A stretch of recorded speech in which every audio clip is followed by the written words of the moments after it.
고린도후서 5장 11절에서 21절까지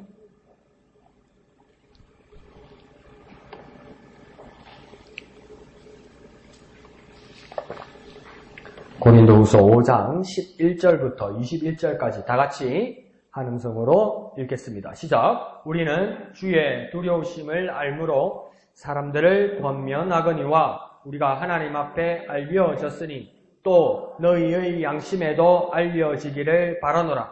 우리가 다시 너희에게 자천하는 것이 아니요 오직 우리로 말미암아 자랑할 기회를 너희에게 주어 마음으로 하지 않고 외모로 자랑하는 자들에게 대답하게 하려 하는 것이라. 우리가 만일 미쳤어도 하나님을 위한 것이요 정신이 온전하여도 너희를 위한 것이니 그리스도의 사랑이 우리를 강권하시는도다. 우리가 생각하건대 한 사람이 모든 사람을 대신하여 죽었은즉 모든 사람이 죽은 것이라. 그가 모든 사람을 대신하여 죽으심은 살아있는 자들로 하여금 다시는 그들 자신을 위하여 살지 않고 오직 그들을 대신하여 죽었다가 다시 살아나신 이를 위하여 살게 하려 함이라. 그러므로 우리가 이제부터는 어떤 사람도 육신을 따라 알지 아니하노라. 비록 우리가 그리스도도 육신을 따라 알았으나 이제부터는 그같이 알지 아니하노라. 그런즉 누구든지 그리스도 안에 있으면 새로운 피조물이라. 이전 것은 지나갔으니 보라 새 것이 되었도다. 모든 것이 하나님께로서 났으며 그가 그리스도로 말미암아 우리를 자기와 화목하게 하시고 또 우리에게 화목하게 하는 직분을 주셨으니 곧 하나님께서 그리스도 안에 계시사 세상을 자기와 화목하게 하시며 그들의 죄를 그들에게 돌리지 아니하시고 화목하게 하는 말씀을 우리에게 부탁하셨느니라. 그러므로 우리가 그리스도를 대신하여 사신이 되어 하나님이 우리를 통하여 너희를 권면하시는 것 같이 그리스도를 대신하여 간청하노니 너희는 하나님과 화목하라. 하나님이 죄를 알지도 못하신 이를 우리를 대신하여 죄로 삼으신 것은 우리로 하여금 그 안에서 하나님의 의가 되게 하려 하심이라. 아멘. 오늘 본문의 말씀은 우리가 이전에 이 말씀을 보기 전에도 평소에도 많이 봐왔던 말씀이고 또 은혜로운 구절들이 여러분 지나간 것을 알게 될 것입니다. 그래서 제가 여러분에게 드리는 말씀뿐만 아니라 여러분이 개인적으로 이 말씀을 큐티하거나 묵상할 때도 도움을 드릴 수 있는 것은 3가지 단어 정도를 가지고 여러분이 내일 아침에 다시 한번 묵상을 하셔도 큰 은혜가 되고 하나님께서 주시는 또 새로운 말씀이 있을 것 같습니다. 3가지를 드리면요. 처음에 14절에 강권하신다. 이 말씀을 가지고 여러분이 묵상하고 큐티할 수 있습니다. 그리고 17절에 가면 이전 것은 지나갔으니 뭐랍니까? 그리스도 안에 있으면 새로운 피조물이다. 그래서 새로운 피조물이다. 이것을 가지고 또 우리가 묵상할 수 있습니다. 그리고 18절 이후로는 계속 반복되는 말씀인데 그것이 뭐냐면 화목입니다. 화목. 그래서 계속 화목이란 말을 제가 이렇게 짚어서 찾아본 것만 해도 한 4번이 나오거든요. 그래서 화목하게 한다. 화목하라. 이 말씀만을 가지고 이 3개만을 가지고서 우리가 전후로 좌우로 주의 말씀을 같이 묵상해봐도 아주 큰 여러분의 큐티가 될 수 있을 것 같습니다. 첫째는 무엇입니까? 14절에 강권하신다. 그 다음 17절에 새로운 피조물이라. 그 다음 18절 이후로 나타나는 화목하게 한다. 이 말씀을 가지고 여러분이 개인적으로 말씀을 묵상하셔도 될 것 같습니다. 자, 오늘 저와 함께 이 말씀을 보면 11절에 보면 11절 끝에 보면 너희 양심에도 알려지기를 바라노라 이렇게 말씀하셨어요. 그래서 우리가 잘 알 것 같으면서도 이게 무엇인지를 정확하게 짚지를 못하는 것 중에 하나가 저도 뭡니까? 이 어려움을 갖는 것 중에 하나가 뭐냐면 양심입니다. 양심. 이 양심이 뭘까? 세상 사람들도 양심이라고 하는데 네 양심 좀 있어봐라 이러잖아요. 그러면 양심은 도대체 어디 있는 겁니까? 내 마음에 있다. 마음 심자를 쓰니까. 그러면 영혼은 어디 있습니까? 영혼도 내 마음에 있다. 그러면 영혼하고 양심은 어디 있습니까? 양심은 영혼 옆에 있고 영혼은 양심 옆에 있습니까? 누가 그런 이야기를 하자고요. 예수님 지금 어디에 계십니까? 그러니까 하나님 보좌 우편에 계신다. 하나님 우편에 계신다. 그럼 하나님 어디에 계시냐니까 예수님 좌편에 계신다. 뭐 이렇게 썼더라고요. 근데 그게 뭐냐면 이 잘 모르겠다는 거죠. 그러니까 양심이라는 것이 우리는 익히 써오고 많이 쓰는 말이지만 세상 사람들이 말하는 그 양심, 도덕적인 기준 있잖아요. 마지막 인간에게 남아있는 도덕적 기준. 그 양심이라는 것이 정말 그리스도인들에게도 속하는, 그러니까 통하는 그런 양심인가? 어느 정도 뭐 공통점은 있겠죠. 그런데 오늘 본문을 통해서 바울이 말하는 양심은 무엇일까? 이게 정확하게 나와 있지는 않아요. 그런데 양심이란 말을 덜어 쓰기는 하지요. 근데 양심은 뭐고, 영혼은 뭐고, 도덕은 뭐고, 그러면 율법은 뭐고, 말씀을 따라 뭐 선하게 찾아가는 것은 무엇이고, 신령한 것은 무엇이고, 또 이런 것들이 헷갈리기 시작한다고요. 그런데 이게 정확한 건 아니지만, 그리고 이게 정확하게 맥을 같이 하는 건 아니지만, 11절 안에서 양심이 우리에게 어떤 일을 하고, 어떤 부분에 있고, 우리에게 어떤 도움을 주는지를 11절에 꼭 맥락을 같이 하는 건 아니지만, 도움을 받을 수 있을 것 같습니다. 그러니까 역으로 이해해보면 양심 앞에 보면 너희의 양심이라 쓰는 고린도 교인들의 양심이지만 우리가 하나님 앞에 그 앞에 뭐라고 합니까? 우리가 하나님 앞에 알려졌으니 이러잖아요. 그러니까 이 우리라는 것은 사도 바울과 그 목회자들을 말하는 것이고 너희는 고린도 교인들을 말하는 것이겠죠.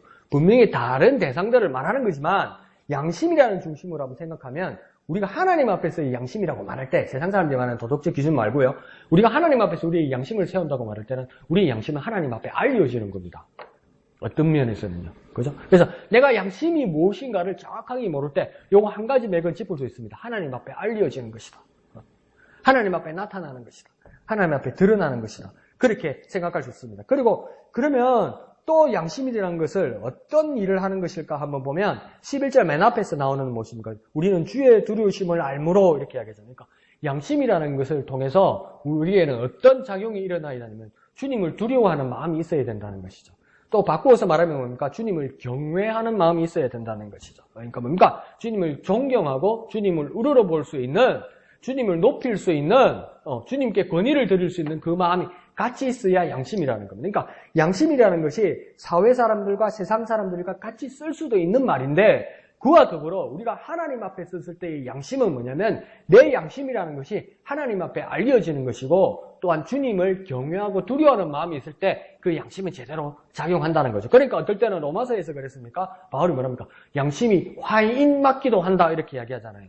양심이 왜 화인 맞습니까? 화인이란 말이 무엇입니까? 불도장 같다는 것이죠. 그러니까 그런데도 화인 맞았다는 말은 굳어버렸다는 겁니다. 그러니까 뜨거운 불가에 있는 뜨거운 것을 많이 손으로 집으면 손에 뭐가 생깁니까? 군살이 생기죠. 그래서 그러니까 어머니들 밥 같은 거 많이 하고 식당에서 일 많이 하신 분은 웬만한 뜨거운 것도 맨손으로 이렇게 잡잖아요. 근데 그렇게 많이 안 뜨겁다고 느끼시잖아요. 왜 안 느끼겠습니까? 참는 거죠. 참는 것도 있지만 하도 많이 짚으니까 뭡니까? 손에 군살이 박혀서 다른 사람보다는 많이 안 뜨겁잖아요. 근데 그게 그 군살이 양심에 생겼다고 한번 생각해 보세요. 양심이 제대로 작용하겠습니까? 작용 안 하죠. 그와 마찬가지로 그걸 양심에 화인 맞았다고 표현한 거예요. 어려운 말로. 그와 마찬가지로 우리가 양심이 화인 맞았다는 건 뭐냐면 하나님을 주님을 두려워하는 마음도 없고 하나님 앞에 내 모든 삶이 알려진다는 것에 대해서 전혀 관심이 없다는 겁니다. 근데 또다시 우리가 우리 양심을 하나님 앞에서 살린다면 뭡니까? 주님을 두려워하고 경외하는 마음과 함께 이 내 모든 삶이 하나님 앞에 알려지고 드러난다는 그 전제가 있어야 뭡니까? 양심이 살아난다는 거죠. 하나님 앞에서. 그래서 양심을 살아나는 것은 모든 사람에게 있을지라도 양심이 화인 맞지 않고 살아나기 위해서는 뭡니까? 주님을 두려워하고 그다음에 하나님 앞에 알려지는 것이 우리의 삶이라는 것을 꼭 생각해야만 한다는 것입니다. 그러니까 12절에서 바울은 뭐라냐면 우리는 자천하는 것이 아니다. 자천한다는 말은 스스로 추천한다 이 말입니다. 그러니까 뒤에서도 그렇게 말하죠. 자랑하는 겁니다. 그냥. 그러니까 신학교에서는 또 그런 것들이 있죠. 신학교를 입학할 때는 그 교회 담임 목사님의 추천서를 받아가야 되는 것이죠. 그러니까 형식적인 서류상에서 담임 목사님이 도장이나 글을 쓰는 그 추천 정도가 아니라 그 추천서의 의미는 뭡니까? 내가 이 사람을 주님의 종으로 교육받을 수 있는 신학교에 가서 충분히 될 수 있는 제목감이라고 내가 담임 목사로서 이 사람을 인정합니다. 이게 추천서거든요. 그러니까 자기를 거는 것이, 그러니까 뭡니까? 엄청 권위 있는 사람을 내 대신 걸어주는 거죠. 보증하는 것이죠. 그런데 뭡니까? 자기를 보증해 줄 사람이 없어서, 그리고 완전히 자기의 어떤 자기 자랑에 충만해서 자천한다. 자기가 자기 자신을 추천한다. 그러니까 한번 생각을 해보십시오. 신학교를 입학하려면 다른 일반 대학교는 달리 서류가 몇 개가 더 있어요. 좀 많아요. 좀 복잡한 게. 그러니까 외국의 신학교 같은 경우에는 목사님 추천, 그 교회 중직 추천, 담당 전도사, 부목사 추천, 친구 추천, 또 누구 있더라? 집사 추천 이런 게 있더라고요. 근데 거기서 빠지면 어떻게 됩니까? 이 입학이 아예 그 서류 심사가 시작이 안 돼요. 입학 전형을 위한. 그와 마찬가지로 날 추천해 줄 사람이 없는 거예요. 그래서 그러니까 내가 날 자신을 추천해. 근데 신학교 가는데 추천서를 이렇게 입학처에서 조사를 해보니까 추천서 받아와서 예, 추천서 받았습니다. 그러니까 추천자가 누굽니까? 그러니까 입학하러 온 직원 접니다. 이게 정말 웃기는 거 아닙니까? 입학 지원자가 강우경인데 입학 지원자 강우경 추천자가 누구입니까? 이경수 담임 목사님입니다. 이게 맞잖아요. 그런데 입학자 강우경의 추천자가 누구입니까? 접니다. 이러면 뭐라 하겠으면 학교에서 야 가! 이랬잖아요. 너 불합격! 이러잖아요. 근데 이게 자천하는 사람들이 있었다는 겁니다. 스스로 자랑하는 사람들. 근데 바로 뭐랍니까? 자천하지 않는다. 스스로 나를 추천하고 자랑하지 않는다. 또 어떤 사람이 있었답니까? 외모로 자랑하는 자들이 있었다. 나는 외모로 자랑하는 사람도 아니다. 이렇게 얘기합니다. 외모로. 뭐라 말할까요? 예수님이 하신 말로 외식하는 자들. 형식적인 사람들을 말하는 것이겠죠. 그런데 그런 사람이 되는 것이 아니라 12절에 보면 자천하는 것이 아니요 말미암아 자랑할 기회를 너에게 주어 마음으로 하지 않고 외모로 자랑하는 자들에게 대접하게 하려는 것이라. 그러니까 무엇으로 해야 된다는 겁니까? 마음으로 해야 된다는 것이죠. 마음으로 할 수 있는 자. 그러면 마음으로 가능한 것은 무엇입니까? 11절로 다시 올라가면 주님을 두려워하고 하나님께 알려질 만큼 우리 양심에 알려져야만 한다는 것입니다. 그러니까 양심적인 사람이 되어야 된다는 거죠.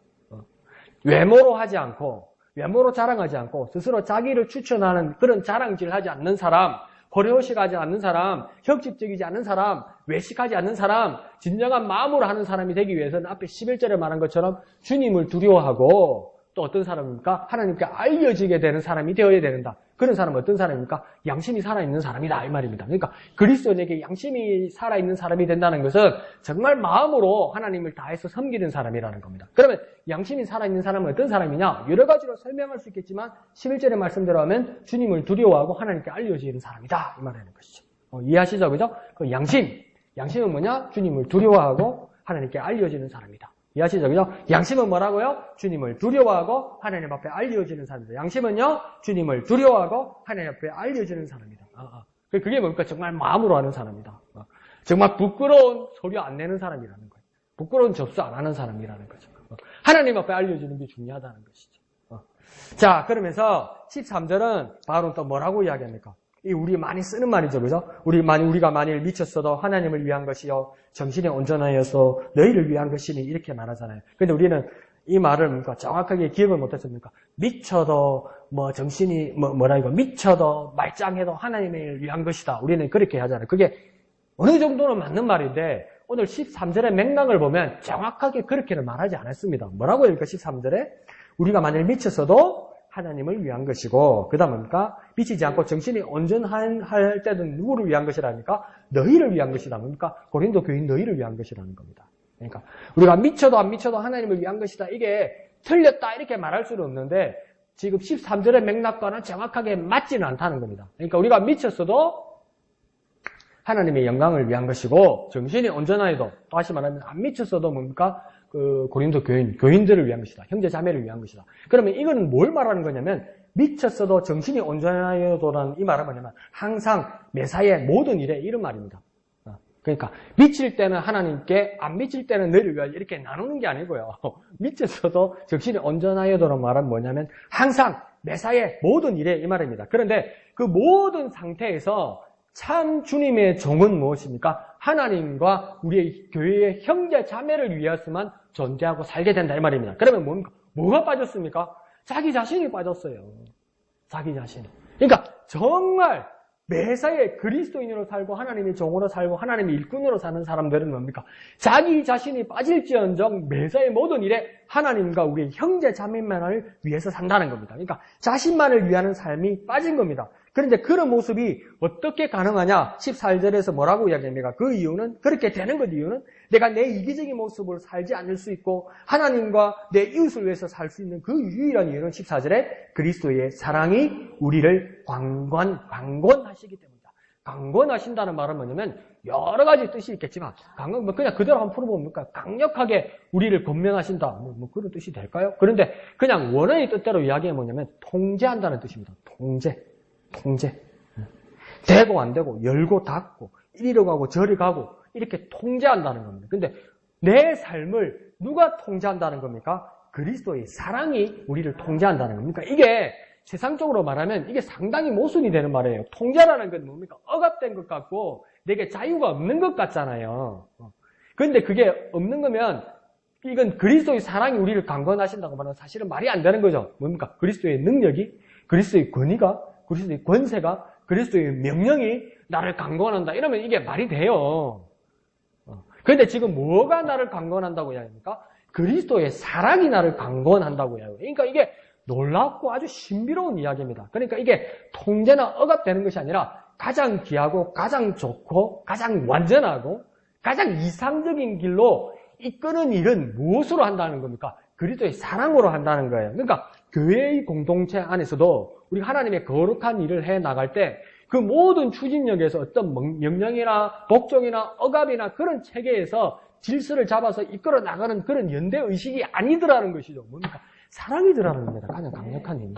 서로를 위한 사랑이더라는 겁니다. 그러니까 밖에서 보면 줄도 안 서는 것 같고 아래 위도 없는 것 같고 제대로 체계도 없는 것 같고 교회는. 그런데 뭡니까? 그 일이 놀랍게 이루어져 나가는 그런 모습들이 뭐겁니까? 그리스도의 사랑이 우리를 이끄시기 때문입니다. 아주 강력하게 이끄시기 때문인 거예요. 것이라고 말하는 것입니다. 그래서 그리스도의 사랑이 아주 강력하게 압도적으로 이끄시고 권면하신다 이 말입니다. 그래서 그리스도의 사랑은 뭡니까? 자기 자신을 위한 것보다 항상 하나님과 교회와 형제 자매를 위한다는 겁니다. 그런데 나는 그러하고 싶지 않잖아요. 나는 내가 먼저 중요하고 내가 내 자신이 먼저 서야 내가 누구를 도울 수 있을 것 같고 그래서 어른들의 말에도 뭡니까? 복간에서 인신난다고 이야기하잖아요. 내가 무엇을 가지고 있어야 남을 돕지. 내가 없는데 뭘 도와준다는 것은 참 어리석은 모습이라고 우리는 어른들로부터 그래 배워오죠. 그런데 오늘 본문의 말씀은 나는 그러하고 싶지 않고 나는 이기적이려고 할 때 내 것이 아닌 그리스도의 사랑이 아주 강력하게 이끄신다는 겁니다. 그러니까 우리가 하나님 앞에서 교회 일을 해나가고 하나님의 뜻을 나타내는 것은 뭡니까? 내 뜻으로 하는 것이 아니라 그리스도의 사랑이 나를 통제하시고 그리스도의 사랑이 나를 이끄시고 그리스도의 사랑이 나를 온전하게 하시고 그리스도의 사랑이 나를 완전하게 하셔서 하나님의 뜻과 하나님의 능력으로 이끄신다는 겁니다. 이게. 그게 무엇으로 가능하다는 겁니까? 오직 그리스도의 사랑으로 가능하다는 거죠. 그리스도의 사랑이 나를 통제하신다는 것. 이거 정말 놀라운 일입니다. 이거요. 어느 조직이나 어느 단체에서도 상상할 수 없는 일입니다.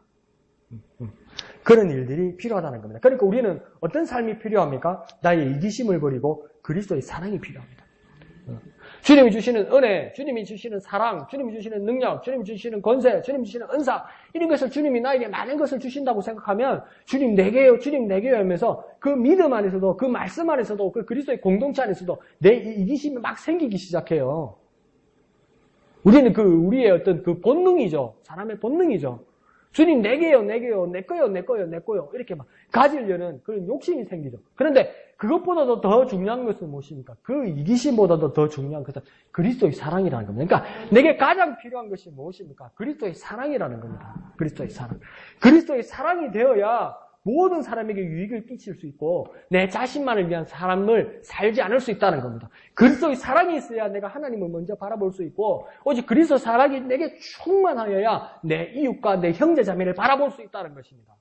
그리스도의 사랑이 빠지고 많은 것을 채우기 시작하면 욕심을 채우기 시작한다는 거죠. 전에도 말씀드렸죠. 성령의 9가지 열매를 가지고 내가 그걸 은사라고 생각하면서 나는 7개 받았는데 나는 5개 받았는데 내 목표는 9개다 막 이러고 있다고요. 내 목표는 8개다 이러고 있다고요. 막 욕심만 채우려고 들고 있다고요. 근데 가장 중요한 건 뭐가 빠진 겁니까? 그리스도의 사랑이 저를 이끌지 않고 있더라는 거죠. 그러면 그러니까 밑 빠진 독에 물 붓는 것하고 똑같아요. 그렇게 되면. 우리에게 가장 필요한 것이 무엇입니까? 그리스도의 사랑입니다. 그리스도의 사랑. 그리스도의 사랑이 나를 강건하여 주옵소서. 그렇게 기도하는 저와 여러분 되시기를 부탁드립니다. 한번 해볼까요? 그리스도의 사랑이 나를 강권하소서. 그리스도의 사랑이 나를 강권하소서. 그렇게 간절히 기도하시는 저와 여러분 되시기를 부탁드립니다. 그리스도의 사랑이 나를 강권하소서. 그리스도의 사랑이 나를 통제하시고 그리스도의 사랑이 나를 이끄시고 그리스도의 사랑이 나의 가장 완벽하고 가장 완전하고 가장 좋은 길로 인도하셔서 하나님을 바라보고 또한 내 형제 자매와 이웃을 먼저 바라볼 수 있도록 그리스도의 사랑이 나를 강권하시고 그리스도의 사랑이 나를 충만하게 하시고 그리스도의 사랑이 나를 온전히 통제하여 주옵소서. 이렇게 간절히 기도하는 저와 여러분 되시기를 부탁드립니다. 자, 그러면서 14절 하반절은 이 강권적인 그리스도의 사랑이 어떻게 나타났는지 어디까지 보여줬는지를 증거하고 있습니다. 그래서 14절에 뭐랍니까? 누가 나타납니까? 한 사람이라고 이야기합니다. 이 한 사람이라는 뜻은 사람으로 오신 곧 누구입니까? 하나님의 아들 그리스도가 어떤 일을 했다고 이야기합니까? 모든 사람을 대신하여 죽었다. 이렇게. 그러니까 그리스도의 사랑이 나를 강건하게 한다는 뜻은 뭐냐면 내가 그리스도의 사랑이 필요한데 왜 그리스도의 사랑이라고 이야기하냐면 그리스도가 보여준 사랑이라는 것을 말하기 위해서입니다. 그런데 이 그리스도의 사랑이라는 것은 무엇입니까? 하나님의 아들이신 그가 첫 번째 뭘 하였다는 겁니까? 사람이 되셨다는 겁니다. 그냥 하나님 입장에서 보면 이게 엄청난 강등이죠. 강등. 계급에서 그죠? 엄청난 강등이죠. 사람의 몸이란 겁니까? 종의 몸을 입었다는 겁니까? 예수가 종이십니까? 아니죠. 하나님의 아들이시고 경외받으실 위대하신 왕이시죠. 근데 그가 사람으로 오셨다는 겁니다. 그래서 그가 사랑이라는 거예요. 사람을 왜 사람으로 오셨습니까? 사람을 대하기 위해서요. 근데 그 사람은 어떤 상태였습니까? 죄인이었어요. 근데 그 죄인이 사람을 대하기 위해서 그가 뭐가 되었다는 겁니까? 사람이 되셨다는 겁니다. 그 누가 교도소에 있는 수감자들을 사랑하기 위해서 누가 스스로 제수복을 입고 교도소에 들어가서 그들과 함께하는 사람이 어디 있습니까? 감옥 밖에서 사람을 상대하고 한 번씩 면회 가지. 그죠? 누가 그 안으로 들어가서 협박받고 누가 그 안에 들어가서 얻어맞고 누가 그 안에 들어가서 같이 먹고 자고 같이 안고 그렇게 사는 사람이 어디 있습니까? 사람도 없는데 하나님의 아들이신 그분께서 사람이 되셨다는 것은 엄청난 사랑입니다. 죄인인 사람을 상대하기 위해서 그가 사람 되셨다 이 말입니다. 그런데 그 사람 되신 그분이 무엇을 하셨다고 합니까? 모든 사람을 대신하여 죽었다. 그러니까 뭡니까? 그 사람이 되신 그리스도는 원래 죄 없는 사람인데 이 죄 없는 한 사람이 죄 많은 모든 사람을 위해 대신 죽을 만큼 그 그리스도의 사랑이 엄청 크다는 겁니다. 그러니까 우리는 우리 자녀를 사랑합니다. 우리는 우리 부모님을 사랑합니다. 그런데 만약에 우리 자녀나 우리 부모님이나 우리 가족이 몸에 어떤 이상이 있고 몸에 아픔이 있어서 장기의 어느 부분에서 이식을 해야 되는 상황이라면 내가 2개 가진 거면 떼줄 수 있고 내가 많이 크게 있는 부분이면 나눠줄 수도 있어요. 근데 심장은 내 하나예요. 내 심장을 떼서 내 자식이 주는 부모는 없다는 거예요. 주고 싶지만 그건 법적으로도 불가능하고 그런 용기를 가지기는 힘들다는 거예요. 마음은 그렇지만 어느 자식이 내 심장을 떼서 부모님께 줄 수는 없다는 거예요.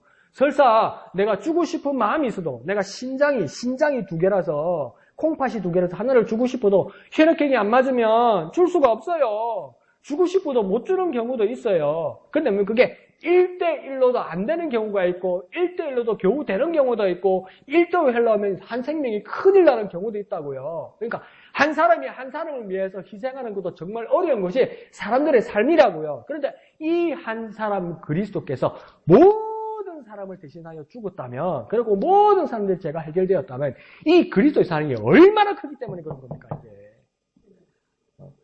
이 한 사람으로 오신 그리스도의 사랑이 얼마나 크시기에 이 세상의 모든 사람의 죄를 대신하여 죽으실 만큼이라는 거예요. 그러니까 이 그리스도의 사랑이 엄청나게 크시다는 겁니다. 저와 여러분은 그러면 어떤 사랑을 받고 있는 겁니까? 그리스도의 사랑을 받고 있는데 엄청나게 큰 사랑을 받고 있다는 겁니다. 정말 과분한 사랑을 저와 여러분이 받고 있다는 겁니다. 그것을 잊어서는 안 된다는 거죠. 이 죄 없는 한 사람이 정말 크신 사랑을 주셨다는 겁니다. 그 그리스도의 죽음은 죄인인 모든 인류, 모든 사람의 죽은 것을 대신해서 그가 죽으셨다는 겁니다. 그래서 그걸 뭡니까? 그리스도께서 대속하셨다. 그렇게 해서 우리의 죄값을 대신 속량하셨다. 우리의 죄값을 대신 치러주셨다. 우리의 죄값은 무엇입니까?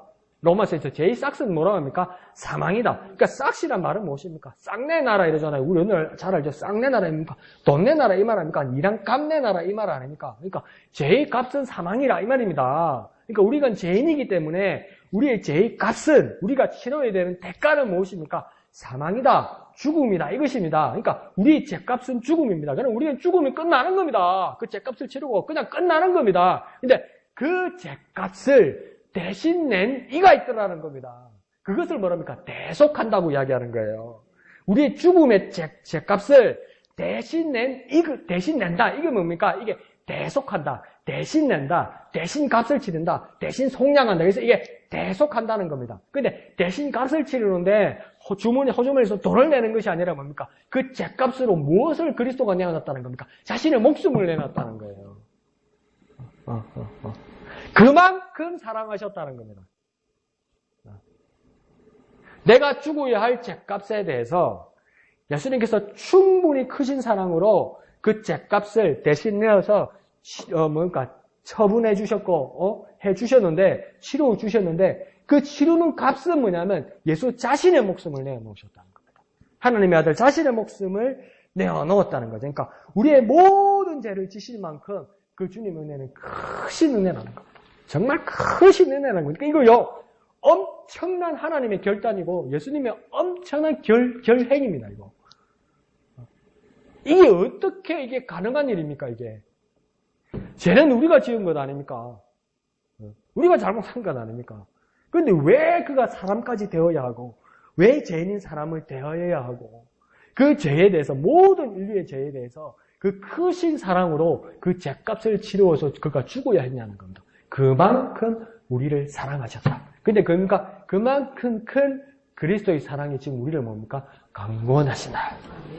통제하신다.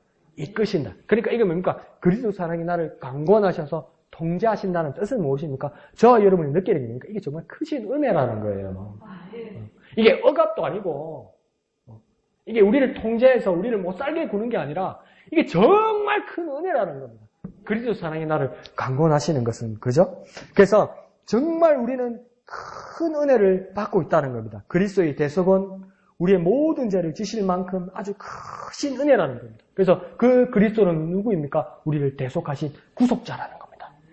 그 은혜 가운데 살아가는 저와 여러분 되시기를 부탁드립니다. 한번 해볼까요? 그리스도의 대속은 우리의 모든 죄를 지실 만큼 크신 은혜다. 그리스도의 대속은 우리의 모든 죄를 지실 만큼 크신 은혜다. 크신 은혜다. 그는 우리의 구속자시다. 그 은혜를 마음껏 누리는 저와 여러분 되시기를 부탁드립니다. 주님 그리스도의 대속은 우리의 모든 죄를 지실 만큼 크신 은혜입니다. 주님은 우리의 구속자이십니다. 그 주님의 은혜를 누리는 우리가 되게 하여 주시옵소서. 주님의 이름 크게 한번 부르고 다 같이 기도합니다. 주여!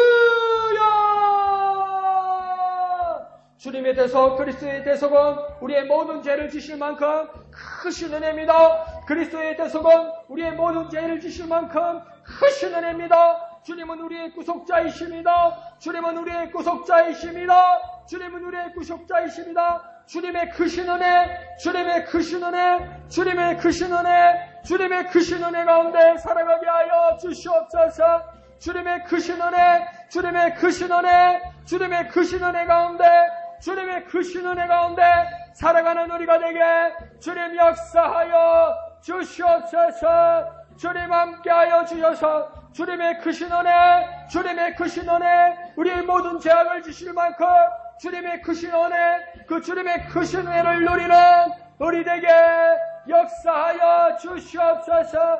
주님 의지합니다. 주님 의지합니다. 우리의 구원자이신, 우리의 구속자이신 주님을 의지합니다. 주님을 의지합니다. 주님 역사하여 주시옵소서. 죄악의 썩은 내 육신을 주님이 쓰시려 했네. 죽음의 덫에 걸려있던 몸 주님이 쓰시려 했네. 속죄하는 손 치유하시고 속죄하는 발 치유하셨네. 새 생명 얻은 이 몸 다 바쳐 주님께 영광 돌리리. 평생 갚아도 빚진 자 되어 주님의 빚진 자 되어 주님 가신 길 택하였건만 눈물만 솟구치네. 생명 주시니 주님이시라. 능력 주시니 주님이시라. 말씀 전하여 복음 전하여 주님의 빛을 갚으리. 거룩하신 아버지 하나님, 은혜를 감사합니다. 그리스도의 대속이 우리의 모든 죄를 지실 만큼 크신 은혜임을 깨닫게 하여 주시니 감사합니다. 우리 일생의 주님 앞에 고백하게 하여 주옵소서. 그리스도는 우리의 구속자이십니다. 그리스도는 우리의 대속자이십니다. 주님의 은혜로 살아가게 하여 주시옵소서. 주님의 크신 사랑이 날마다 우리를 강권하여 주시옵소서. 날마다 인도하여 주시옵소서. 모든 것을 감사드리며 거룩하신 예수님의 이름으로 간절히 기도합나이다. 아멘. 자, 그러면서 15절은 그가 곧 그리스도가 모든 사람을 대신하여 죽으신 대속의 이유를 분명히 말씀하고 있습니다. 뭐라고 얘기합니까? 다시는 그들 자신을 위하여 살지 않고 오직 그들을 대신하여 죽었다가 다시 살아나신 이 곧 그리스도를 위하여 살게 하려 합니다. 이렇게 얘기합니다. 그러니까 이제 내가 산 것은 그리스도께서 그리스도께서 나의 죄값을 치러 주셔서 나를 살게 하셨으므로 내 안에 사는 이가 누가 된다는 겁니까? 그리스도가 된다는 거죠. 단도직입적으로 대속받은 우리는 이제 누구를 위해서 살아야 된다는 겁니까? 그리스도를 위해서 살아야 된다는 겁니다. 왜 그리스도를 위해서 살아야 됩니까? 그리스도께서 죽을 나를 위하여 대신 죽으시고 그 죄값을 치르셨기 때문에 내 삶의 모든 권리를 누가 가지고 계신 겁니까? 그리스도가 가지고 계신 겁니다. 그러면 내 안에 누가 살고 있는 겁니까? 그리스도가 살고 있는 것입니다. 그러니까 그리스도가 나를 대신하여 대속적인 죽음을 당하심으로 내가 죽음을 모면하고 그리스도가 다시 살아나심으로 내 삶은 그리스도의 은혜, 그리스도의 생명으로 사는 것이니 이 그리스도의 생명으로 이 그리스도를 위하여 내가 사는 것이 당연하다 이 말입니다. 내가 그리스도를 위해 사는 것은 내가 어떤 공력을 잇거나 내가 공로를 주거나 내가 애를 쓰거나 내가 무엇을 쌓아놓은 경력이 되는 것이 아니라 뭡니까? 내 안에 그리스도가 살기 때문에 그리스도를 위하여 사는 것, 그것이 당연한 것이라고 말을 하고 있는 것입니다. 그러니까 나는 이제 그리스도이기 때문에 그리스도를 위하여 산다 이렇게 고백해야 되는 겁니다. 내가 그리스도 때문에 살아났기 때문에 앞으로의 삶도 그리스도를 위하여 산다. 나는 이제 그리스도 때문에 그리스도를 위하여 산다 이렇게 고백하는 저와 여러분 되시기를 부탁드립니다. 한번 해볼까요? 나는 이제 그리스도 때문에 그리스도를 위하여 산다. 나는 그리스도 때문에 그리스도를 위하여 산다. 그렇게 인정하고 그렇게 고백하고 그렇게 선언하고 살아가는 저와 여러분 되시기를 부탁드립니다. 나는 그리스도 때문에 이제 그리스도를 위하여 산다. 내가 그리스도 때문에 살았기 때문에 나는 이제 그리스도를 위하여 산다. 그렇게 당연한 고백을 하고 선언하고 선포하여 그리스도의 생명을 마음껏 누리고 풍성하게 누리는 저와 여러분 되시기를 부탁드립니다. 자, 그러면서 16절은 이제 육신을 따라 사는 삶과 결별하는 그리스도인이 되어야 한다 이렇게 말합니다. 그러면서 17절 우리가 잘 알고 있는 것처럼 뭡니까? 새로운 피조물의 삶을 살아야 한다 이렇게 말합니다. 17절 한번 볼까요? 그런 점 누구든지 그리스도 안에 있으면 새로운 피조물이라. 이제 당연히 이제 이해가 가죠, 그죠? 뭡니까? 죄인으로 있던 우리가 죄인으로 있던 우리가 죄인인 된 사람으로 있던 우리가 하나님의 아들께서 사람으로 죄인된 우리와 함께 하시기 위해서 오셨고 그 죄인된 우리를 위하여 대신 값을 치러주셔서 대속하심으로 이전에 내 모습은 죽고 그리스도께서 죽으심으로 또한 그리스도가 다시 삶으로 내가 사는 것은 내 안에 그리스도가 사신 것임으로 말미암아 그러니까 그리스도 안에 있으니 그리스도께서 사랑이 나를 강건하시니 뭡니까? 이제 나는 새로운 피조물이 되었다는 겁니다. 옛날에 그 피조물의 모습, 그 모습은 뭡니까? 죄인된 모습이고 죄의 싹스로 죽어야 할 인생이었지만 그리스도께서 값을 치러 주심으로 새 값으로 새 모습으로 새 인생으로 새 피조물로 새 창조물로 살게 되는데 그것은 무엇을 통해 삽니까? 그리스도 안에 있을 때 살게 된다는 겁니다. 그리스도의 공로로 살 때 살게 된다는 겁니다. 그리스도의 대속으로 살 때 새로운 피조물로 살게 된다. 이렇게 이야기하는 겁니다. 그리스도 안에 있어 그리스도의 대속의 죽음과 사심으로 내가 그리스도의 생명으로 호흡하고 그리스도의 생명으로 살게 된다. 이 말입니다. 그러니까 내가 뭡니까? 내가 그리스도 안에 그리스도로 인하여 그리스도 때문에 산다. 이렇게 고백하여서 그리스도의 생명을 풍성히 누리고 새로운 피조물로 사는 풍성한 여러분의 삶이 되시기를 부탁드립니다. 저와 여러분이 새로운 피조물이 되는 이유는 간단합니다. 그리스도 안에 있기 때문이에요. 그리스도 안에요. 그리스도 안에 있지 않으면 새로운 피조물이 될 수가 없어요. 시대가 지나갔으니까 세월이 지나갔으니까 시간이 지나갔으니까 내가 그때 믿음을 고백했으니까 내가 새로운 피조물이 된다. 아니에요. 여전히 내가 그리스도 안에 있을 때, 여전히 내가 그리스도 안에 있고 내가 그리스도로 인하여 그리스도 때문에 내가 지금 살고 있을 때 내가 새로운 창조물, 새로운 생명, 그 그리스도의 호흡, 그리스도의 생명으로 살게 된다 이 말입니다. 그러므로 이렇게 고백하는 우리가 됩시다. 내가 그리스도 안에서 그리스도로 인하여 그리스도 때문에 산다. 이렇게 고백하는 새로운 창조물의 삶을 사는 저와 여러분 되시기를 부탁드립니다. 한번 해볼까요? 그리스도 안에서 그리스도로 인하여 그리스도 때문에 산다. 그게 그리스도 안에 있다는 삶입니다. 한번 해볼까요? 그리스도 안에서 그리스도로 인하여 그리스도 때문에 산다.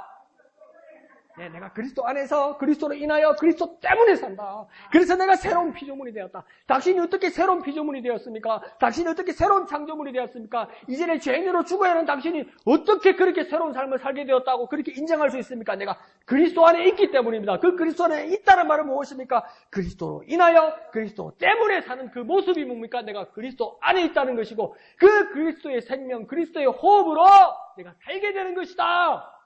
이렇게 선언하는 저와 여러분 되시길 부탁드립니다. 자, 이제 그러면서 18절부터는 이제 우리에게 공통적으로 계속 하시는 말씀이 있습니다. 그러니까 그 말씀에서 그 좌우와 그 주위와 그 앞길만 살펴서 잘 따라오기만 하면 이 말씀은 마지막까지 다 이해가 갑니다. 뭐냐면 화목입니다. 화목. 18절부터 끝까지는요.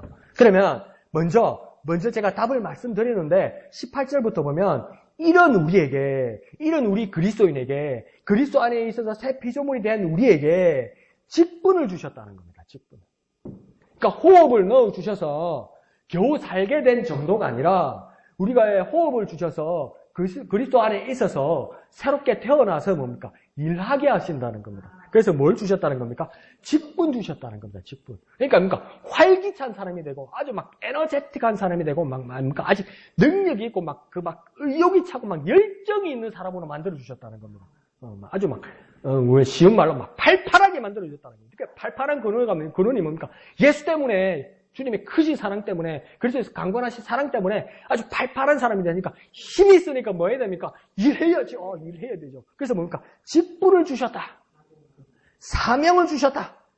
해야 할 일을 주셨다. 그러므로 이제 우리가 마땅한 직무상의 그 본분, 직분이 뭐라고 얘기합니까? 화목하게 하는 것이다. 이렇게 말하는 겁니다. 화목하게 한다는 말은 어떤 뜻이냐면 서로 뜻이 맞고 정답고 즐겁게 해야 된다. 말입니다. 그러니까 이 말은 뭐냐면 화목해야 되는데 우리의 직분이 화목해야 되는데 우리가 어떻게 먼저 우리는 화목하게 되었나? 하나님과 죄인인 우리 사이가 화목하게 되었는데 하나님과 죄인이 떨어져 있는 우리 사이를 누가 화목하게 했느냐? 그리스도께서 죄인인 사람으로 모습으로 오셔서 그리스도께서 대속적인 죽음으로 죽으시고 그 그리스도의 크신 사랑이 우리를 강건하셔서 하나님과 죄인 우리 사이를 화목하게 하셨다는 겁니다. 하나님과 서운하고 하나님과 멀어졌던 우리 사이가 우리가 하나님의 뜻에 맞고 하나님과 정답고 하나님께 즐겁게 할 수 있도록 그리스도인이 되게 할 수 있도록 그리스도가 그렇게 하셨다는 겁니다. 그와 마찬가지로 그 그리스도로 말미암아 우리가 이 일을 수행하는, 또한 화목케 하는 그리스도인이 되어야 된다는 겁니다. 화목케 하신 그리스도로 말미암아 그리스도인이 된 우리가 화목케 하는 그리스도인이 되어야 한다. 이게 뭡니까? 그리스도인의 직분이라는 겁니다. 조금 복잡한 말이지만 여러분 이해 갈 거예요. 뭡니까? 화목케, 하나님과 우리 사이를 누가 화목하게 했다는 겁니까? 그리스도가 화목케 하셨다는 거예요. 죄인인 우리와 하나님 사이에, 거룩하신 하나님 사이를 누가 화목케 하셨다고요? 그리스도께서 화목케 하셨다고요. 그 은혜를 입어서 하나님과 화목하게 된 우리를 어떤 사람이라고 이야기합니까? 그리스도인이라고 이야기한다고요. 그리스도가 만들어 주셨기 때문에, 그리스도가 화목하게 하셨기 때문에 그리스도로 말미암아 화목케 된 사람을 뭐라고 부른다고요? 그리스도인이라고 말한다고요. 그러면 그리스도인이라는 그 이름 안에는 우리는 무엇을 해야 되는 직분이 있냐면, 세상에 나가서 하나님과 세상 사이에서 뭡니까? 화목하게 해야 된다는 거예요. 그리스도인이기 때문에, 화목케 하는 그리스도인이기 때문에 우리의 세상을 향해서 화목하게 해야 된다는 거예요. 하나님 앞에서 화목하게 만들어줘야 되는 거예요. 그게 뭡니까? 우리의 직분이라고 이야기하는 겁니다. 우리의 직분은 무엇입니까? 화목하게 하는 그리스도인입니다. 뭐라고요? 화목하게 하는 그리스도인입니다. 뭐라고요? 화목하게 하는 그리스도인이고, 왜 화목하게 하는 그리스도인이 되느냐? 그리스도가 먼저 화목하게 해주셨으니까. 그럼 우리가 그리스도인이라는 이름표를 달고 다니려면 우리는 화목하게 하는 사람이 되어야 됩니다. 그게 뭡니까? 우리의 직분이다. 우리의 직분은 뭡니까? 화목하게 하는 것이다. 우리의 직분은 뭡니까? 화목하게 하는 것이다. 우리의 직분은 뭐라고요? 화목하게 하는 것이다. 한번 해볼까요? 화목하게 하는 그리스도인. 화목하게 하는 그리스도인.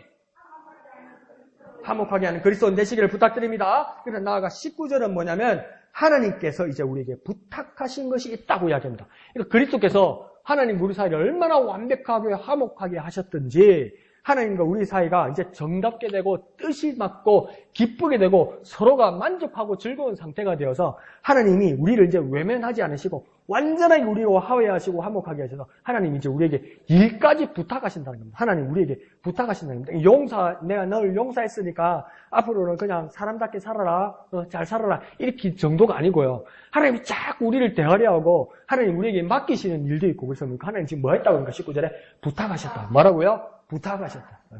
맡길 만한 사람이 됐다는 겁니다. 이게 뭡니까? 완전 신용 회복했습니다.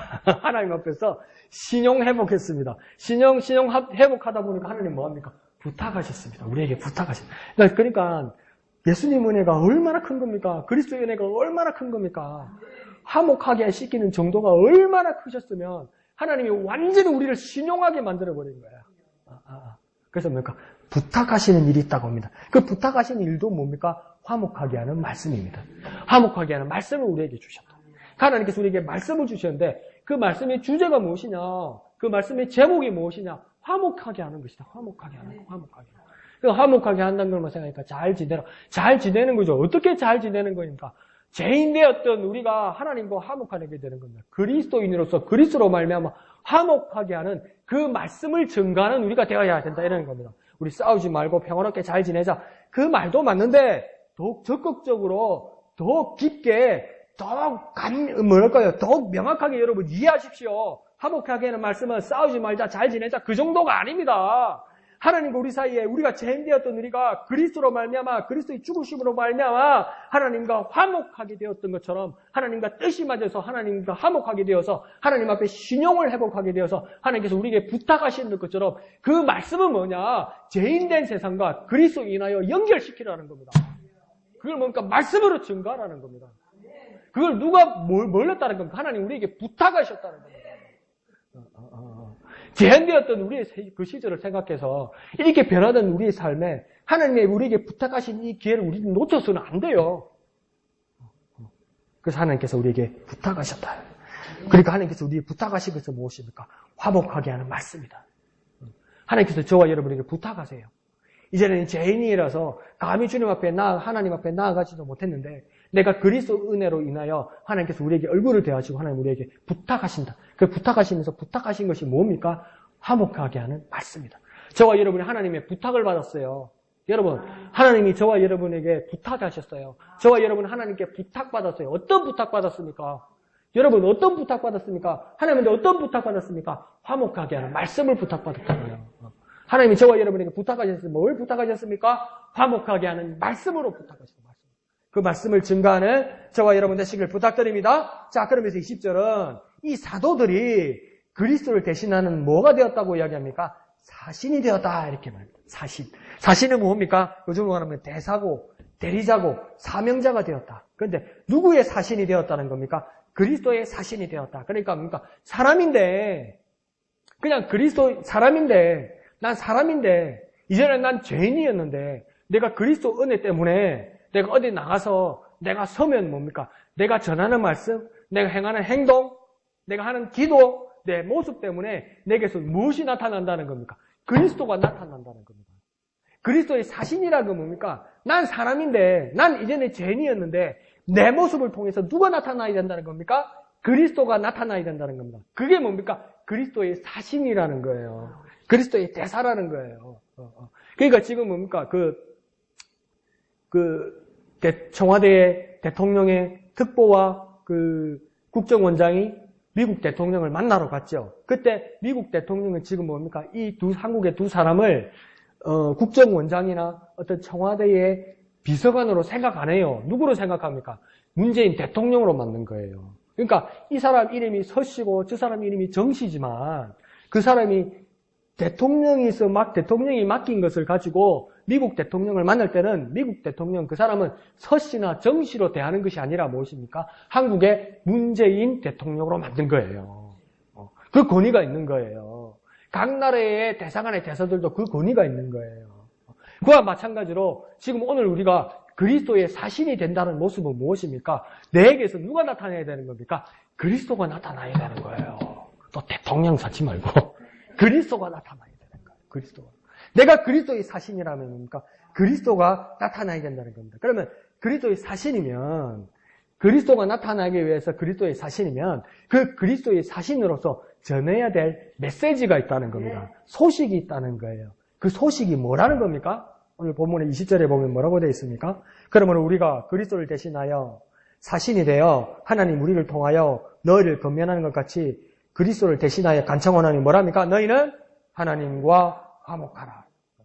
내가 그리스도의 사신이라면 내 몸에서 그리스도가 나타나는 모습을 보이는 사람이라면 내가 전할 메시지는 무엇입니까? 내가 전할 하나님이 대신하는 메시지는 무엇입니까? 소식은 무엇입니까? 하나님과 화목하라! 이렇게 전해야 된다는 게 뭡니까? 하나님과 화목하라! 이 메시지가 내 입에서 터져나오고 내 삶에서 터져나오고 사람들에게 보여줘야 그 그리스도를 보여줘야 그리스도의 사신이 된다 이 말입니다.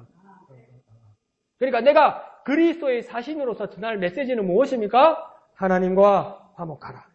그게 20절 끝에 나와 있죠, 그죠? 보고 계시죠, 그죠? 너희는 하나님과 화목하라 이렇게 되어 있죠. 그러니까 우리의 직분, 우리의 사명, 하나님의 부탁, 하나님의 사신으로 전할 메시지는 무엇입니까? 모든 전체로 뭡니까? 하나님과 화목하라. 하나님과 화목하자. 그러니까 하나님의 뜻을 구하고 하나님의 마음을 맞추고 하나님을 즐거워해서 하나님과 내가 화목하고 그 하나님을 화목하게 하는 메시지를 전하고 하나님을 화목하게 하는 그 말씀을 전해서 온 세상을 위하여 당신이 하나님과 화목하라. 그리스도께서 당신이 하나님과 화목하라고 그리스도께서 용서해 주셨고 그리스도께서 생명 주셨다. 이 말씀을 전하는 그리스도의 사신이 되어야 된다는 겁니다. 그 메시지의 주 내용이 뭡니까? 화목하라. 하나님과 화목하라. 하나님과 화목할 수 있는 방법이 뭐냐? 오직 그리스도 안에 있다. 그러니까 먼저 던질 말은 뭡니까? 하나님과 화목하십시오.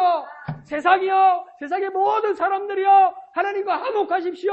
하나님과 화목하십시오. 그러면 사람들이 물어볼 겁니다. 네가 무슨 자격으로 그런 말을 하느냐? 나는 그리스도의 사신으로 왔습니다. 하나님의 그리스도의 사신으로 왔습니다. 누가 당신이 그리스도의 사신이라고 하느냐? 하나님께서 내게 부탁하셨습니다. 하나님께서 내게 부탁하셨습니다. 그러면 어떻게 하나님과 화목할 수 있느냐? 그럴 때 뭐라고 말씀하시겠습니까? 그리스도 안에 있어야 합니다. 그리스도 안에 있어야 됩니다. 그리스도 때문에 살아야 됩니다. 그리스도 이 나라에 살아야 합니다. 그리스도의 사랑이 당신을 이끄실 것입니다. 간절히 그들에게 간명하게 그들에게 명확하게 증거하는 저와 여러분이 되어야 됩니다. 목사님 그거 좀 복잡한데요. 그러면요. 첫 메시지를 그렇게 전하십시오. 세상이여 하나님과 화목하십시오. 세상이여 하나님과 화목하십시오. 하나님과 화목하게 하는 방법은 오직 그리스도 안에 있습니다. 하나님과 화목하는 방법은 오직 그리스도 안에 있습니다. 세상이여 하나님과 화목하십시오. 죄인된 세상이여 하나님과 화목하십시오. 그 화목할 수 있는 방법은 오직 예수 그리스도 안에 있습니다. 오직 예수 그리스도 안에 있습니다. 이렇게 증거하는 저와 여러분 되시기를 부탁드립니다. 그 말씀을 전하는 저와 여러분 되시기를 부탁드립니다.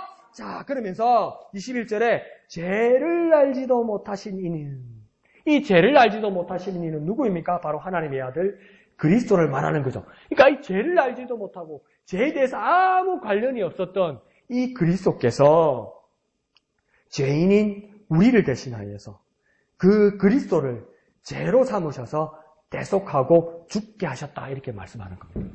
그러니까 그분은 죄에 대해서 알지 못하고 죄에 대해서는 관여하지도 않았던 분이, 그러니까 하나님께서 우리를 위하여 그 그리스도를 대신하여 죽게 하셨다. 죄로 삼으셔서, 죄인으로 삼으셔서 죽게 하셨다. 그러니까 죄인이 아닌데 죄로 삼으셔서 죽게 하셨다. 누구의 죄를 대속한 겁니까? 누구의 죄를 대신한 겁니까? 죄인인 우리의 죄를 대신하게 하셨다. 그러니까 이는 우리 죄인인 우리가 그 안에서 뭡니까? 이 그리스도 안에서 하나님의 의가 되게 하려 하는 것이다, 이렇게 말합니다. 21절을 다 같이 보면 뭡니까? 하나님이 죄를 알지도 못하신 이를, 곧 이 그리스도를 우리를 대신하여, 곧 죄인인 우리를 대신하여 죄로 삼으셨다. 이 죄로 삼으셨다는 말은 뭡니까? 죄의 삭은 사망이니까 그리스도를 죄로 삼으셔서 뭡니까? 그리스도를 죽게 하셨다. 값을 치르게 하셨다. 대속하게 하셨다. 그렇게 삼으신 것은 뭡니까?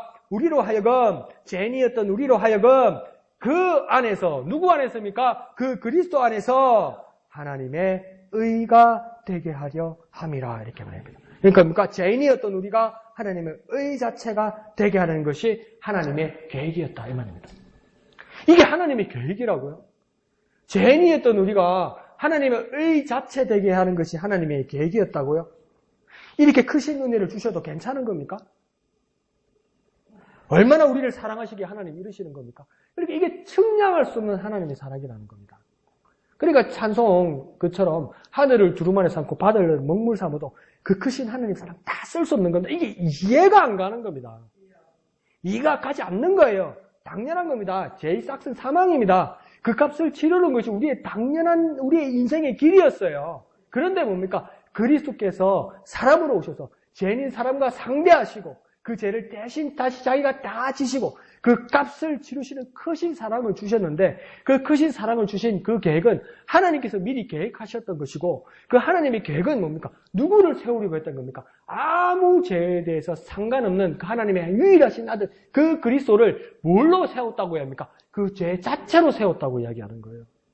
그 죄 자체로 세웠다는 겁니까? 그 죄값을 치러서 죽게 하셨다는 거예요. 그렇게 죽게 하시는 것은 무엇입니까? 죽어서 그리스도께서 다 죄값을 치르시고 그리스도께서 사심으로 그 죄값을 대신 그 죄값으로 말미암아 그 생명을 다시 받은 그 새로운 피조물이 된 우리는 이제 그리스도로 말미암아 살게 되었고 그래서 모든 것이 하나님이 계획이었는데 하나님은 왜 이렇게까지 하셨느냐? 하나님의 의가 되게 하셨다. 우리가 하나님의 의가 되게 하셨다. 더 가운데 다 빼고 한번 생각해 볼까요? 죄인이었던 우리가 하나님의 의가 되게 하셨다는 겁니다. 더러운 죄인이었던 우리가, 불의했던 우리가 하나님이 거룩으로 변화시키기 위한 것이 하나님의 계획이었다는 거예요. 이를 위해서 엄청난 일을 하시고 엄청난 변화를 일으키시고 엄청난 예를 쓰시고 엄청난 계획을 하셨다는 겁니다. 이게 우리가 이해가 갑니까, 이게? 이게 세상에서 있을 수 있는 일입니까? 이게 어떻게 우리가 이게 당연하게 받을 수 있는 겁니까? 이게 염치분고하고 받을 수 있는 겁니까, 이게? 근데 뭔가 이 사랑이 너무나 크신 사랑이라는 겁니다. 측량할 수 없는 사랑이라는 겁니다. 그것이 무엇입니까? 하나님의 놀랍고 크신 사랑이다, 이 말입니다. 그러니 그 크신 사랑으로 말미암아 우리가 살아가게 된다는 겁니다. 이렇게 크신 은혜를 주신 하나님의 하나님의 사랑이 19절 상반절에도 21절 마지막 하반절에도 어디에 있다고 이야기합니까? 그리스도 안에 있다, 이렇게 이야기하는 겁니다. 그 크신 하나님의 사랑은 어디 있다는 겁니까? 그리스도 안에 있다. 그러니까 그리스도를 통하여, 그리스도를 인하여, 그리스도 때문에 다 생기게 된 것이다. 그것이 하나님의 계획 안에 있었다, 이렇게 말하는 겁니다. 그러니까 이제 우리의 직분, 우리의 사명, 하나님의 부탁, 그리스도를 대신한 우리의 모든 사신의 일들은 무엇입니까? 분명해집니다. 뭡니까? 하나님과 화목하는 겁니다. 하나님과 화목하는 것. 그 하나님과 화목하는 것을 세상에 증거하는 것입니다. 세상을 향해 뭐라고 증거하라고 했습니까? 세상이여 하나님과 화목하십시오. 세상이 하나님과 화목하십시오. 그래서 오직 그리스도 안에 있습니다. 그래서 오직 그리스도 안에 있습니다. 그리스도 안에 있어 하나님과 화목하십시오. 그리스도 안에 있어 하나님과 화목하십시오. 그렇게 하나님의 뜻을 증거하는 저와 여러분 되시길 부탁드립니다. 하나님의 뜻을 구하고 하나님의 마음을 맞추고 하나님을 즐거워하는 삶으로 변화되는 것, 그것이 무엇입니까? 하나님과 화목하는 것입니다. 이는 오직 어디에 있습니까? 그리스도 안에 있습니다. 오직 그리스도 안에 있는 하나님의 사랑, 하나님의 마음, 하나님의 은혜를 통해서만 가능하다는 겁니다. 그러니 그리스도로 말미암아 그리스도 안에서 그리스도를 통하여 하나님과 화목하게 하는 그 직분에 충실하고 그 직분에 순종하는 저와 여러분이 되어야 됩니다. 하나님께서 주신 직분, 하나님이 붙어가신 이 위대한 일, 하나님이 그리스도의 사신을 해야 될 이 위대한 일, 그 일은 무엇입니까? 하나님과 화목하게 하는 것입니다. 하나님과 화목하는 것. 그래서 무엇을 통해서 가능합니까? 어디에서 가능합니까? 오직 그리스도 안에 있을 때, 그리스도 안에 있을 때, 그리스도 안에 있을 때 그것이 가능한 겁니다. 그래서 무엇입니까? 그리스도의 사랑이 나를 강권하신다는 것은 정말 크신 은혜입니다. 그리스도의 그 크신 사랑이 나를 인도하신다는 것은 정말 크신 은혜입니다. 그 크신 하나님의 사랑에 감동하고 감사하고 하나님 앞에 영광 돌려드리는 저와 여러분 되시기를 거룩하신 예수님의 이름으로 축원드립니다. 우리 다 같이 하나님의 크신 사랑 감사하면서 찬송하신 후에 내가 정말 하나님, 이제 내가 하나님의 부탁하신 말씀 그리스도의 사신으로 살아가게 하여 주옵소서. 그리스도의 말씀, 하나님께 주신 말씀, 하나님의 계획을 따라 세상이여 하나님과 화목하십시오. 이렇게 그 말씀을 전할 수 있는 우리가 되게 하여 주시옵소서. 이렇게 찬송하고 하나님께 영광 돌리고 기도하는 저와 여러분 되시기를 부탁드립니다.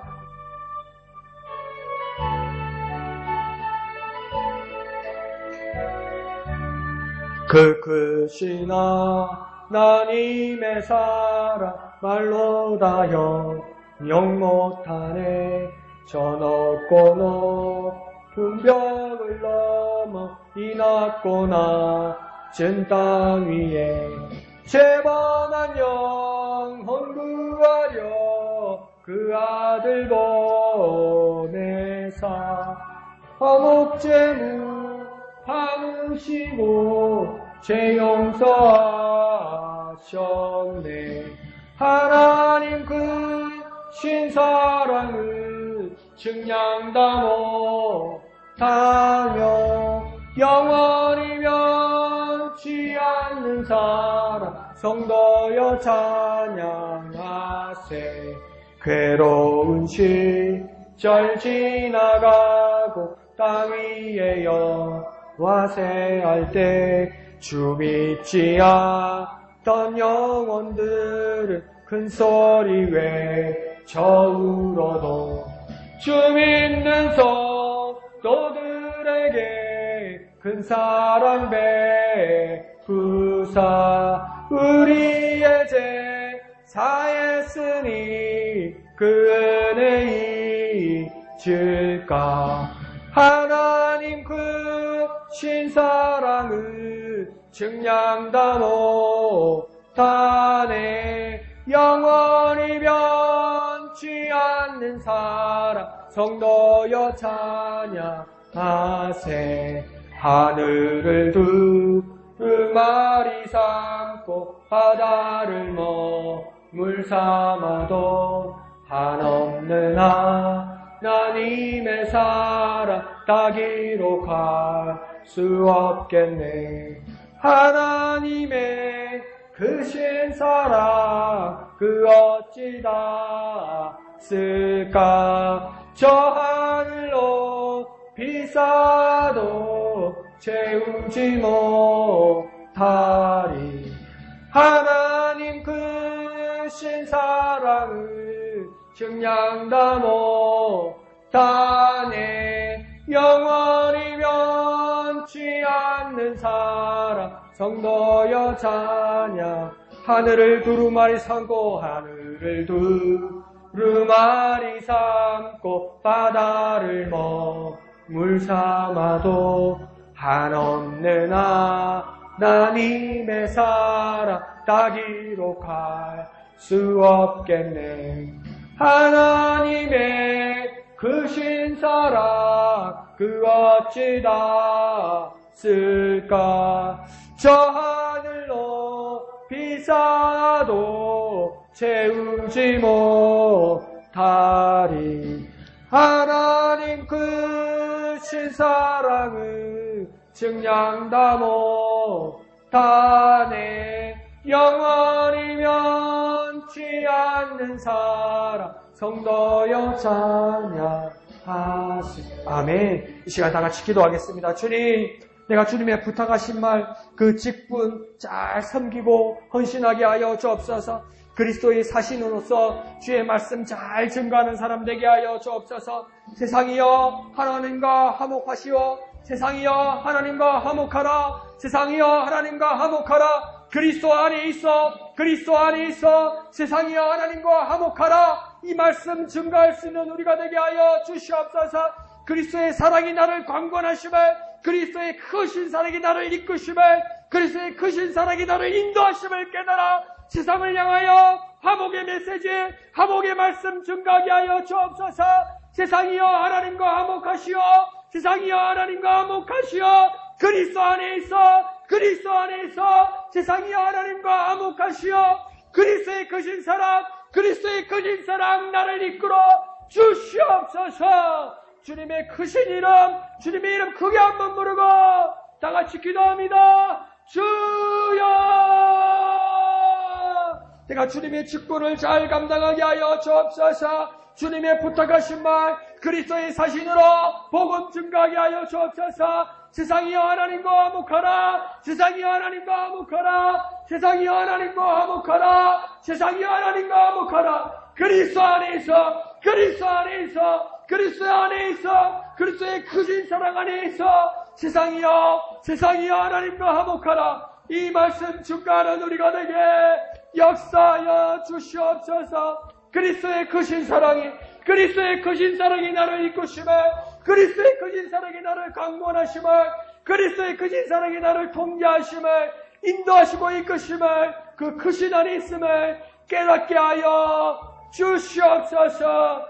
역사하여 주시옵소서. 주님을 의지하오니 주님 역사하여, 주님 역사하여 주시옵소서. 하나님과 화목하게 하는 말씀 증거하는 우리 되게 역사하여 주옵소서. 하나님 크신 사랑을, 하나님 크신 사랑을 증량다 못하네.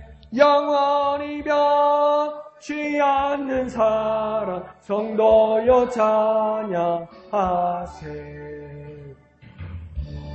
거룩하신 아버지 하나님 은혜를 감사합니다. 하나님의 놀라우신 그 크신 사랑 결코 잊지 않는 우리가 되게 하여 주시옵소서. 그리스도의 그 놀라우신 사랑이 나를 항상 강권하심을, 나를 통제하심을, 나를 이끄심을, 나를 인도하심이 크신 은혜임을 깨닫게 하여 주옵소서. 크신 은혜임을 깨닫게 하여 주시옵소서. 하나님 우리에게 주신 직분, 하나님께서 우리에게 부탁하신 말씀, 그리스도의 사신으로 살아가는 우리의 모습, 그 모든 것이 하나님과 화목하게 한 말씀임을 깨닫게 하여 주옵소서. 세상을 향하여 그 말씀, 그 메시지를 증거하는 우리가 되게 하여 주시옵소서. 세상이여 하나님과 화목하라. 죄인된 세상이여 하나님과 화목하라. 죄인된 세상이여 하나님과 화목하라. 그리스도 안에 있어. 그리스도 안에 있어. 세상이여 하나님과 화목하라. 이 말씀을 증거하는 참 그리스도인 되게 하여 주시옵소서. 참 그리스도인 되게 하여 주시옵소서. 진짜 그리스도인 되게 역사하여 주시옵소서. 모든 것을 감사드리며 거룩하신 예수님의 이름으로 간절히 기도합나이다. 아멘. 하늘에 계신 우리 아버지, 아버지의 이름을 거룩하게 하시며 아버지의 나라가 오게 하시며 아버지의 뜻이 하늘에서와 같이 땅에서도 이루어지게 하소서. 오늘 우리에게 일용할 양식을 주시고 우리가 우리에게 잘못한 사람을 용서하여 준 것 같이 우리 죄를 용서하여 주시고 우리를 시험에 빠지지 않게 하시고 악에서 구하소서. 나라와 권능과 영광이 영원히 아버지의 것입니다. 아멘. 주님 감사합니다. 하나님과 화목하게 하는 말씀, 하나님과 화목하게 하는 말씀, 그 말씀을 증거하는 우리가 되게 하여 주옵소서. 그리스도 안에 있는 그 말씀, 하나님과 화목하게 하는